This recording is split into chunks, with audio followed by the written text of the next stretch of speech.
Hi ಸ್ನೇಹಿತರೆ, ಎಲ್ಲರಿಗೂ ನಮಸ್ಕಾರ.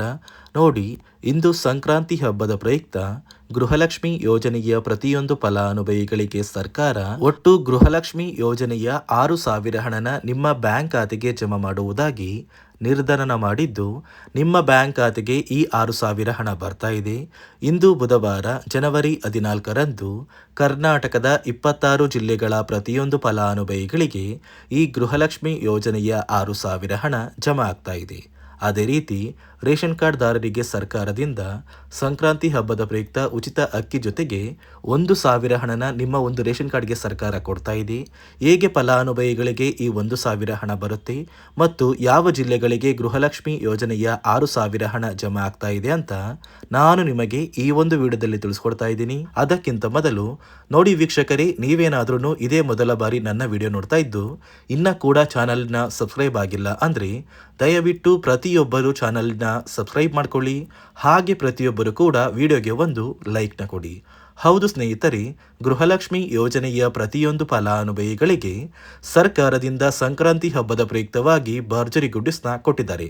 ನಿಮ್ಮ ಬ್ಯಾಂಕ್ ಖಾತೆಗೆ ಒಟ್ಟು 6,000 ಗೃಹಲಕ್ಷ್ಮಿ ಯೋಜನೆಯ ಹಣವನ್ನ ಈ ಬಾರಿ ಸಂಕ್ರಾಂತಿ ಹಬ್ಬಕ್ಕೆ ಸರ್ಕಾರ ಜಮಾ ಮಾಡ್ತಾ ಇದ್ದು, ಗೃಹಲಕ್ಷ್ಮಿ ಯೋಜನೆಯ ಅಕ್ಟೋಬರ್ ತಿಂಗಳ 25ನೇ ಕಂತು, ನವೆಂಬರ್ ತಿಂಗಳ 26ನೇ ಕಂತು ಹಾಗೂ ಡಿಸೆಂಬರ್ ತಿಂಗಳ 27ನೇ ಕಂತು ಅಂದ್ರೆ 3 ತಿಂಗಳ 6,000 ಹಣನ ನಿಮ್ಮ ಬ್ಯಾಂಕ್ ಖಾತೆಗೆ ಸರ್ಕಾರ ಜಮಾ ಮಾಡುವುದಾಗಿ ಭರ್ಜರಿ ಗುಡ್ಡಿಸ್ನ ಕೊಟ್ಟಿದ್ದು, ನಿಮ್ಮ ಬ್ಯಾಂಕ್ ಖಾತೆಗೆ ನಾಳೆ ಬುಧವಾರ ಜನವರಿ 14ರಂದು ಅಂದ್ರೆ ಸಂಕ್ರಾಂತಿ ಹಬ್ಬದಂದು ಗೃಹಲಕ್ಷ್ಮಿ ಯೋಜನೆಯ ಈ 6,000 ಹಣನ ಕರ್ನಾಟಕದ 26 ಜಿಲ್ಲೆಗಳಿಗೆ ಸರ್ಕಾರ ಜಮಾ ಮಾಡ್ತಾ ಇದೆ. ಅದೇ ರೀತಿ ಗೃಹಲಕ್ಷ್ಮಿ ಹಣದ ಜೊತೆಗೆ ರೇಷನ್ ಕಾರ್ಡ್ದಾರರಿಗೂ ಕೂಡ ಸರ್ಕಾರ 1,000 ಹಣನ ಕೊಡುತ್ತೆ ಅಂತ ಸಾಕಷ್ಟು ಕಡೆ ಒಂದು ಮಾಹಿತಿ ಕೂಡ ಬರ್ತಾ ಇದ್ದು, ಹಾಗಾದ್ರೆ ನಿಮ್ಮ ಬ್ಯಾಂಕ್ ಖಾತೆಗೆ 1,000 ಹಣ ಬರೋದು ನಿಜನಾ ಅಂತ ನೀವು ಕೇಳಬಹುದು. ನೋಡಿ ವೀಕ್ಷಕರೇ, ಸರ್ಕಾರದಿಂದ ಬಂದಿರುವ ಮಾಹಿತಿಯ ಪ್ರಕಾರ ಗೃಹಲಕ್ಷ್ಮಿ ಯೋಜನೆಯ 6,000 ಹಣ ಬರ್ತಾ ಇರೋದು ನಿಜ ಮತ್ತು ಅನ್ನಭಾಗ್ಯ ಯೋಜನೆಯ ರೇಷನ್ ಕಾರ್ಡ್ದಾರರಿಗೆ 1,000 ಹಣ ಬರ್ತಾ ಇಲ್ಲ. ಬದಲಿಗೆ 5 ರೀತಿಯ ಆಹಾರ ಪದಾರ್ಥಗಳು ಇರುವಂತಹ ಒಂದು ಆಹಾರ ಕಿಟ್ನ ಸರ್ಕಾರ ಉಚಿತವಾಗಿ ಪ್ರತಿಯೊಂದು ಫಲಾನುಭವಿಗಳಿಗೆ ಕೊಡ್ತಾ ಇದೆ. ಅಡುಗೆ ಎಣ್ಣೆ, ತೊಗರಿ ಬೇಳೆ, ಸಕ್ಕರೆ, ಉಪ್ಪು ಮತ್ತು ರಾಗಿ, ಈ 5 ರೀತಿಯ ಆಹಾರ ಪದಾರ್ಥಗಳು ಇರುವಂತಹ ಈ ಒಂದು ಇಂದಿರಾ ಕಿಟ್ನ ಸರ್ಕಾರ ಈ ಬಾರಿ ಸಂಕ್ರಾಂತಿ ಹಬ್ಬದಿಂದ ಪ್ರತಿಯೊಂದು ಫಲಾನುಭವಿಗಳಿಗೆ ವಿತರಣೆ ಮಾಡ್ತಾ ಇದೆ. ಅದೇ ರೀತಿ ನೋಡಿ ವೀಕ್ಷಕರೇ, ನಿಮ್ಮ ಬ್ಯಾಂಕ್ ಖಾತೆಗೆ ನೀವು ಗೃಹಲಕ್ಷ್ಮಿ ಯೋಜನೆಯ 3 ತಿಂಗಳ 6,000 ಹಣನ ಪಡಿಬೇಕು ಅಂದ್ರೆ ಹಣಕಾಸು ಇಲಾಖೆ ಕೆಲವು ಹೊಸ ನಿಯಮಗಳನ್ನ ಕೂಡ ಜಾರಿಗೆ ತಂದಿದೆ. ಯಾರೆಲ್ಲ ಫಲಾನುಭವಿಗಳು ಈ ಹೊಸ ನಿಯಮಗಳನ್ನ ಪಾಲಿಸಿದ್ದೀರಾ ಅಂತಹ ಫಲಾನುಭವಿಗಳ ಬ್ಯಾಂಕ್ ಖಾತೆಗೆ ಮಾತ್ರ ಗೃಹಲಕ್ಷ್ಮಿ ಯೋಜನೆಯ 3 ತಿಂಗಳ 6,000 ಹಣ ಜಮಾ ಆಗೋದು.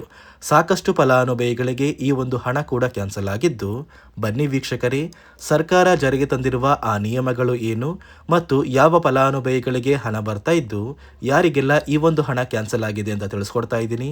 ಅದಕ್ಕಿಂತ ಮೊದಲು ಇಂದು ಬುಧವಾರ ಜನವರಿ 14 ಸಂಕ್ರಾಂತಿ ಹಬ್ಬದ ದಿನದಂದು ಕರ್ನಾಟಕದ 26 ಜಿಲ್ಲೆಗಳಿಗೆ ಹಣ ಜಮಾ ಆಗಲಿದ್ದು, ಯಾವ ಜಿಲ್ಲೆಗಳಿಗೆ ಹಣ ಬರ್ತಾ ಇದೆ ಅಂದರೆ ಮೊದಲಿಗೆ ಬೆಂಗಳೂರು ನಗರ, ಬೆಂಗಳೂರು ಗ್ರಾಮಾಂತರ, ರಾಮನಗರ, ಚಿಕ್ಕಬಳ್ಳಾಪುರ, ಚಿತ್ರದುರ್ಗ, ದಾವಣಗೆರೆ, ಕೋಲಾರ, ಶಿವಮೊಗ್ಗ, ತುಮಕೂರು, ಬಳ್ಳಾರಿ, ಬೀದರ್, ಕಲಬುರಗಿ, ಕೊಪ್ಪಳ, ರಾಯಚೂರು, ಯಾದಗಿರಿ, ವಿಜಯನಗರ, ಬಾಗಲಕೋಟೆ, ಬೆಳಗಾವಿ, ವಿಜಯಪುರ, ಧಾರವಾಡ, ಗದಗ, ಹಾವೇರಿ, ಉತ್ತರ ಕನ್ನಡ, ಚಾಮರಾಜನಗರ, ಚಿಕ್ಕಮಗಳೂರು, ದಕ್ಷಿಣ ಕನ್ನಡ, ಹಾಸನ, ಕೊಡಗು, ಮಂಡ್ಯ, ಮೈಸೂರು ಮತ್ತು ಉಡುಪಿ, ಈ ಜಿಲ್ಲೆಗಳ ಪ್ರತಿಯೊಂದು ಫಲಾನುಭವಿಗಳ ಬ್ಯಾಂಕ್ ಖಾತೆಗೆ ಸರ್ಕಾರ 3 ತಿಂಗಳ ಗೃಹಲಕ್ಷ್ಮಿ ಯೋಜನೆಯ 6,000 ಹಣನ ಸಂಕ್ರಾಂತಿ ಹಬ್ಬದ ಪ್ರಯುಕ್ತವಾಗಿ ಜಮಾ ಮಾಡ್ತಾ ಇದ್ದು, ಇಲ್ಲಿಯವರೆಗೂ ಒಟ್ಟು ಯಾರೆಲ್ಲ 24 ಕಂತಿನ ಹಣನ ಪಡ್ಕೊಂಡಿದ್ದೀರಾ ಈ ಜನವರಿ 20ರಲ್ಲಿ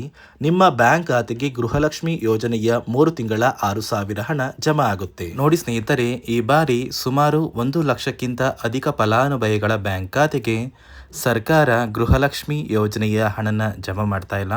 ಕಾರಣ ಏನು ಅಂದರೆ, ನಿಮ್ಮ ಬ್ಯಾಂಕ್ ಖಾತೆಗೆ ಡೆಬಿಟ್ ಮೂಲಕ ಹಣ ಜಮಾ ಮಾಡುವಂತಹ ಸಂದರ್ಭದಲ್ಲಿ ಸರ್ಕಾರ ಸಾಕಷ್ಟು ಫಲಾನುಭವಿಗಳ ಒಂದು ಬ್ಯಾಂಕ್ ಖಾತೆಗೆ ಹಣ ಜಮಾ ಮಾಡೋದನ್ನು ಕ್ಯಾನ್ಸಲ್ ಮಾಡಿದೆ. ಯಾಕಂದರೆ ಇತ್ತೀಚೆಗೆ ಹಣಕಾಸು ಇಲಾಖೆ ಜಾರಿಗೆ ತಂದಿರುವ 5 ನಿಯಮಗಳ ಆಧಾರದ ಮೇಲೆ ಪ್ರತಿಯೊಂದು ಫಲಾನುಭವಿಗಳಿಗೆ ಸರ್ಕಾರ ಈ ಒಂದು ಹಣನ ಜಮಾ ಮಾಡ್ತಾ ಇದ್ದು, ಯಾರೆಲ್ಲ ಫಲಾನುಭವಿಗಳು ಈ ನಿಯಮಗಳನ್ನ ಪಾಲಿಸಿಲ್ಲ, ನಿಮ್ಮ ಬ್ಯಾಂಕ್ ಖಾತೆಗೂ ಕೂಡ ಹಣ ಜಮಾ ಆಗೋದಿಲ್ಲ. ಹಾಗಾದರೆ ಬನ್ನಿ ಸ್ನೇಹಿತರೆ, ಸರ್ಕಾರ ಜಾರಿಗೆ ತಂದಿರುವ ಆ 5 ಹೊಸ ನಿಯಮಗಳು ಏನು ಅಂತ ನಾನು ನಿಮಗೆ ತಿಳಿಸ್ಕೊಡ್ತಾ ಇದ್ದೀನಿ. ನೋಡಿ ಸ್ನೇಹಿತರೆ, ಮೊದಲನೆಯ ಒಂದು ನಿಯಮ ಬಂದು, ಸಾಕಷ್ಟು ಫಲಾನುಭವಿಗಳು ಹೊಂದಿರುವಂತಹ ಒಂದು ರೇಷನ್ ಕಾರ್ಡ್ ಏನಿದೆ, ಆ ಒಂದು ರೇಷನ್ ಕಾರ್ಡ್ನ ಮನೆಯ ಸದಸ್ಯರ ಪ್ರತಿಯೊಬ್ಬರ ಒಂದು ಆಧಾರ್ ಕಾರ್ಡ್ನ ನಿಮ್ಮ ರೇಷನ್ ಕಾರ್ಡ್ಗೆ ಕಡ್ಡಾಯವಾಗಿ ಲಿಂಕ್ ಮಾಡಿಸ್ಬೇಕು. ಅಂದರೆ ಈ ಒಂದು ಲಿಂಕ್ ಮಾಡಿಸುವಂತಹ ಒಂದು ಪ್ರೊಸೀಜರ್ಗೆ ಸರ್ಕಾರ KYC ಅಂತ ಕರೀತಾರೆ. ನಿಮ್ಮ ರೇಷನ್ ಕಾರ್ಡ್ಗೆ ಇನ್ನೂ ಸಹ KYC ಆಗಿಲ್ಲ ಅಂದರೆ ನಿಮ್ಮ ಬ್ಯಾಂಕ್ ಖಾತೆಗೆ ಸರ್ಕಾರ ಮುಂದಿನ ದಿನಗಳಲ್ಲಿ ಗೃಹಲಕ್ಷ್ಮಿ ಯೋಜನೆಯ ಹಣನ ಕ್ಯಾನ್ಸಲ್ ಮಾಡುತ್ತೆ. ಅದೇ ರೀತಿ ಎರಡನೆಯ ಒಂದು ನಿಯಮ ಬಂದು, ಸಾಕಷ್ಟು ಫಲಾನುಭವಿಗಳು ಕಳೆದ 3 ತಿಂಗಳಿಂದ ಸರ್ಕಾರದಿಂದ ಬರ್ತಾ ಇರುವಂತಹ ಒಂದು ರೇಷನ್ ಏನಿದೆ, ಅಂದರೆ ಉಚಿತ ಅಕ್ಕಿ ಏನಿದೆ, ಈ ಒಂದು ರೇಷನ್ನ ಪಡ್ಕೋತಾ ಇಲ್ಲ.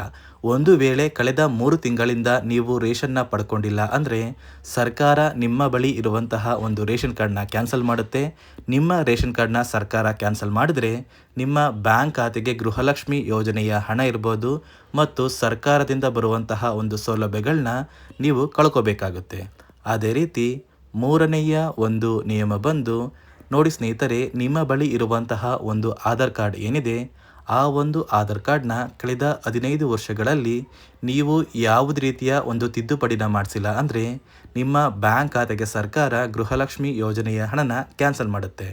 ಯಾಕಂದರೆ ಸರ್ಕಾರದಿಂದ ಬಂದಿರುವಂತಹ ಒಂದು ಆದೇಶದ ಪ್ರಕಾರ ಪ್ರತಿಯೊಂದು ಫಲಾನುಭವಿಗಳು ಕಳೆದ 15 ವರ್ಷಗಳಲ್ಲಿ ಯಾವುದೇ ರೀತಿಯ ಒಂದು ತಿದ್ದುಪಡಿನ ನಿಮ್ಮ ಆಧಾರ್ ಕಾರ್ಡ್ಗೆ ನೀವು ಮಾಡಿಸಿಲ್ಲ ಅಂದರೆ ಕಡ್ಡಾಯವಾಗಿ ಆದಷ್ಟು ಬೇಗ ನಿಮ್ಮ ಆಧಾರ್ ಕಾರ್ಡ್ಗೆ ತಿದ್ದುಪಡಿನ ಮಾಡಿಸಿ. ಅದೇ ರೀತಿ ನಾಲ್ಕನೆಯ ಒಂದು ನಿಯಮ ಬಂದು, ನಿಮ್ಮ ಕುಟುಂಬದ ಒಂದು ವಾರ್ಷಿಕ ಆದಾಯ 7 ಲಕ್ಷಕ್ಕಿಂತ ಕಡಿಮೆ ಇರಬೇಕು. ಒಂದು ವೇಳೆ ನಿಮ್ಮ ಕುಟುಂಬದ ವಾರ್ಷಿಕ ಆದಾಯ 7 ಲಕ್ಷಕ್ಕಿಂತ ಜಾಸ್ತಿ ಇದ್ದರೆ ನಿಮ್ಮ ಬ್ಯಾಂಕ್ ಖಾತೆಗೆ ಸರ್ಕಾರ ಗೃಹಲಕ್ಷ್ಮಿ ಯೋಜನೆಯ ಹಣನ ಕ್ಯಾನ್ಸಲ್ ಮಾಡುತ್ತೆ. ಅದೇ ರೀತಿ ಐದನೆಯ ಒಂದು ನಿಯಮ ಬಂದು, ನಿಮ್ಮ ಕುಟುಂಬದ ಸದಸ್ಯರು ಅಥವಾ ಗೃಹಲಕ್ಷ್ಮಿ ಯೋಜನೆಯ ಫಲಾನುಭವಿಗಳು ಯಾರು ಕೂಡ ಸರ್ಕಾರಿ ನೌಕರರಾಗಿ ಕಾರ್ಯನಿರ್ವಹಿಸ್ತಾ ಇರಬಾರ್ದು. ಒಂದು ವೇಳೆ ನಿಮ್ಮ ಕುಟುಂಬದಲ್ಲಿ ಯಾರೇ ಆಗಿದ್ರೂ ಸರ್ಕಾರಿ ನೌಕರರಾಗಿ ಕಾರ್ಯನಿರ್ವಹಿಸ್ತಾ ಇದ್ದರೆ ನಿಮ್ಮ ಬ್ಯಾಂಕ್ ಖಾತೆಗೆ ಗೃಹಲಕ್ಷ್ಮಿ ಯೋಜನೆಯ ಹಣ ಕ್ಯಾನ್ಸಲ್ ಆಗುತ್ತೆ. ಈ 5 ನಿಯಮಗಳ ಆಧಾರದ ಮೇಲೆ ಪ್ರತಿಯೊಂದು ಫಲಾನುಭವಿಗಳಿಗೆ ಸರ್ಕಾರ ಹಣ ಜಮಾ ಮಾಡ್ತಾ ಇದೆ. ಒಂದು ವೇಳೆ ನೀವು ಈ 5 ನಿಯಮಗಳನ್ನ ಪಾಲಿಸಿಲ್ಲ ಅಂದರೆ ನೀವು ಕೂಡ ಗೃಹಲಕ್ಷ್ಮಿ ಯೋಜನೆಯ ಹಣದಿಂದ ವಂಚಿತರಾಗಬೇಕಾಗುತ್ತೆ. ಇಂದು ಬುಧವಾರ ಸಂಕ್ರಾಂತಿ ಹಬ್ಬದಿಂದ ಕರ್ನಾಟಕದ 26 ಜಿಲ್ಲೆಗಳ ಪ್ರತಿಯೊಂದು ಫಲಾನುಭವಿಗಳಿಗೆ ಸರ್ಕಾರ 3 ತಿಂಗಳ ಗೃಹಲಕ್ಷ್ಮಿ ಯೋಜನೆಯ 6,000 ಹಣನ ಜಮಾ ಮಾಡ್ತಾ ಇದೆ. ಇದರ ಜೊತೆಗೆ ರೇಷನ್ ಕಾರ್ಡ್ದಾರರಿಗೂ ಕೂಡ ಇಂದಿರಾ ಕಿಟ್ನ ಸರ್ಕಾರ ವಿತರಣೆ ಮಾಡ್ತಾ ಇದ್ದು, ಆದಷ್ಟು ಬೇಗ ಪ್ರತಿಯೊಬ್ಬರಿಗೂ ಗೃಹಲಕ್ಷ್ಮಿ ಹಣ ಬರುತ್ತೆ ಮತ್ತು ಸರ್ಕಾರ ಇಂದಿರಾ ಕಿಟ್ನ ಕೂಡ ವಿತರಣೆ ಮಾಡುತ್ತೆ ಅಂತ ಹೇಳ್ತಾ, ಇದಿಷ್ಟು ಸರ್ಕಾರದಿಂದ ಬಂದಿರುವಂತಹ ಒಂದು ಮಾಹಿತಿಯಾಗಿದೆ. ನಾನು ಕೊಟ್ಟಿರುವಂತಹ ಮಾಹಿತಿ ನಿಮಗೆ ಇಷ್ಟ ಆಗಿದ್ದಲ್ಲಿ ದಯವಿಟ್ಟು ಪ್ರತಿಯೊಬ್ಬರು ನನ್ನ ಚಾನಲ್ನ ಸಬ್ಸ್ಕ್ರೈಬ್ ಮಾಡ್ಕೊಳ್ಳಿ, ಹಾಗೆ ವಿಡಿಯೋಗೆ ಒಂದು ಲೈಕ್ನ ಕೊಡಿ.